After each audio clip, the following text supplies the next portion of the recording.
Hola a todos, bienvenidos a Muy Señor Mío. Estreno canal y estreno este primer vídeo con un tema que me hace especial ilusión. Y bueno, es cuando yo era, pues yo qué sé, cuando tenía como 7 años o por ahí, me acuerdo que mi madre tenía una revista de historia, coleccionaba las revistas estas de historia, y yo encontré una con la portada con los Romanov, con la familia así, todos sentados. Entonces me dio como muchísimo morbo, empecé a leer y ahí me quedé como, ¿qué cojones? O sea, me quedé como... Y creo que fue como de las primeras sucesos de la historia que me hizo interesarme e irme fascinando por la historia cada vez más. Bien, la historia de los romanos está muy trillada, todos la conocemos bastante bien, hemos visto la serie de Netflix, la otra. Entonces yo voy a indagar un poco en un asunto concreto, que es la relación entre Rasputín y Alejandra Romanova. Bien, para entender la relación de estos dos personajes, antes hay que entender un poco de dónde venían cada uno. Bien, Rasputín. Rasputín viene de una aldea siberiana perdida de la mano de Dios, que está cerca de una ciudad que se llama Tobolsk, que casualmente fue una de las ciudades donde luego la familia imperial estuvo presa durante un tiempo antes de su ejecución.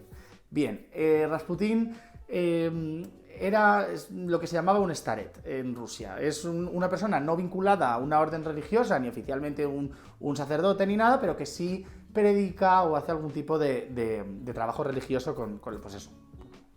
Os lo podéis imaginar. Rasputín se conoce, pues su aldea se dedicaba pues a la ganadería, a los cultivos, etcétera, y se conoce como un crimen o algún tipo de, pues un robo, no sé si estaba relacionado con un robo, pero también hay como se habla de la muerte de un menor, de un niño, en fin, una historia que hizo que Rasputín huyera de su aldea de Siberia. Rasputín inicia un viaje místico, peregrinaje, buscando, pues eso, respuestas, y por la zona de Grecia, de los Balcanes, entre otras cosas, toma contacto con una orden, con una secta que se llamaban los flagelantes, que estaban prohibidos por la religión ortodoxa, que básicamente buscaban el acercamiento a Dios a través del sexo y de pues el dolor y una serie de prácticas pues muy poco ortodoxas para la época. Aparte de esta vinculación con la secta de los flagelantes, Rasputín pasó por ciertos monasterios que se conoce que practicaban o que tenían conocimiento de la hipnosis, ¿vale? Esto fue el viaje místico de Rasputín. Vale, ahora ya, damos un salto en el tiempo y pasamos a Alejandra. Alejandra es muy importante para entender la relación entre Rasputín y Alejandra hay que saber lo que le pasaba con su hijo, ¿no? Yo creo que muchos lo conocéis. Alexei nació con una enfermedad que se llama la hemofilia, que se transmite por vía materna, pero la padecen los chicos, los niños. Entonces, esta enfermedad viene de la reina Victoria, y esto es otro asunto que ya hablaremos en otro vídeo, pero en fin, el caso es que Alejandra, después de 4 niñas, Olga, Tatiana, María y Anastasia, pues o sea, la tía estaba desesperada por traer al mundo a ese heredero, a ese ansiado zarevich, que era la continuación de la dinastía Romanov. Y entonces pues se hacía pues iba a no sé qué virgen de por aquí, se hacía esta excursión a no sé qué santuario y hacía de todo para conseguir dar a luz a un varón. Pasaron muchos años y finalmente nació Alexei. Y Alexei enseguida empieza a dar muestras de que padece esta enfermedad. Que ella, Alejandra, porque tampoco, o sea, Alejandra lo sabía por su tío, en fin, porque era una cosa familiar. Entonces, pues claro, o sea, el hijo pequeño, adorado, tan ansiado, ¿no? El varón, el heredero, pues de repente tiene una enfermedad que no lo he dicho, pero lo que pasa con la hemofilia es que la sangre no coagula.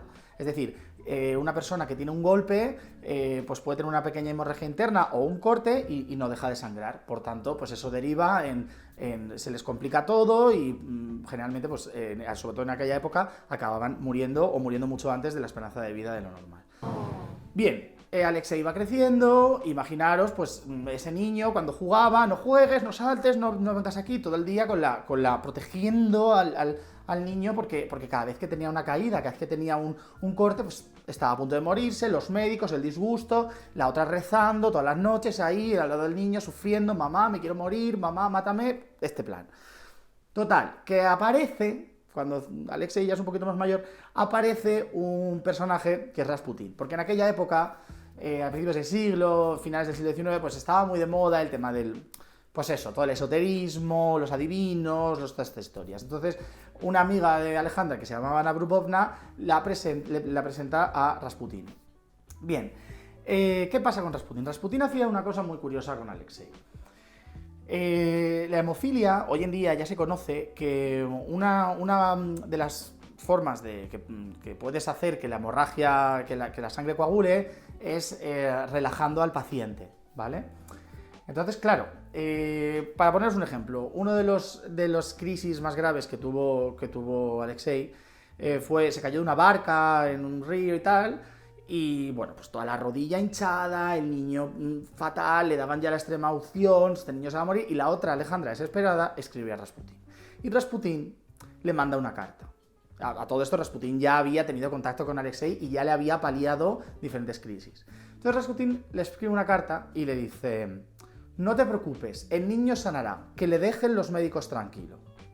Entonces, claro, pensad, ese niño que ya ve esa carta porque Alejandra se la enseñó, y dice, hostia, vale, el mago ha hablado, efecto placebo, los médicos, que se vayan los médicos, ya se relaja.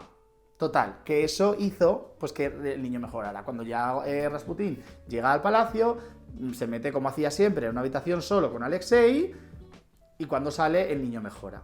Yo quiero pensar, no es oficial, no está súper comprobado, pero quiero pensar que Rasputín tenía una cierta, pues eso, que practicaba la hipnosis con Alexei, de forma que el niño entraba en un trance de ultra relajación que hacía que eso, más el efecto placebo, más yo qué sé qué, porque con Rasputín, la verdad que cuanto más estudias sobre este personaje, más me doy cuenta de que, o sea, nada se sabe, es decir, es todo un misterio y es de los personajes de la historia que más incógnitas y más preguntas nos hacen. Seguiremos hablando de él en este canal.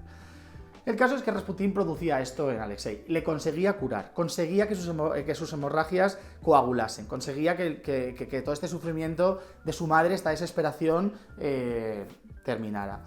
Entonces Alejandra empieza a tener no solo Alejandra y el zar Nicolás, los padres de ese niño empiezan a tener una relación de dependencia con el monje, con Rasputín.